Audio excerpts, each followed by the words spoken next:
Καλημέρα από τα φροντιστήρια Χιώτης. Για να γίνεις καλύτερος στα μαθηματικά, χρειάζεται συνέπεια, κατανόηση και εξάσκηση.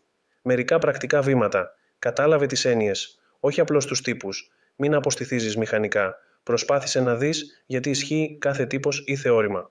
Χρησιμοποίησε απλά παραδείγματα για να καταλάβεις. Λύσε πολλές ασκήσεις. Η εξάσκηση είναι το γυμναστήριο των μαθηματικών.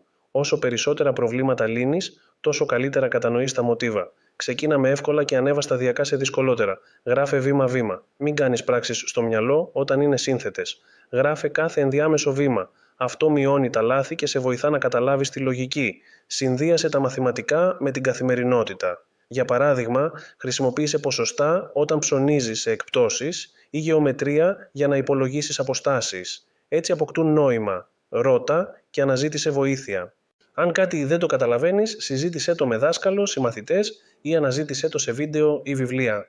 Διάβασε συστηματικά. Φτιάξε ένα πρόγραμμα για παράδειγμα μισή ώρα κάθε μέρα. Τα μαθηματικά θέλουν συχνή επαφή, όχι διάβασμα της τελευταίας στιγμής. Δούλεψε τα λάθη σου. Όταν κάνεις λάθος, μην το αφήνεις. Βρες που έκανες το λάθος και γιατί. Εκεί είναι το πιο σημαντικό μάθημα. Ελπίζω να σας άρεσε. Ακολουθήστε για περισσότερα.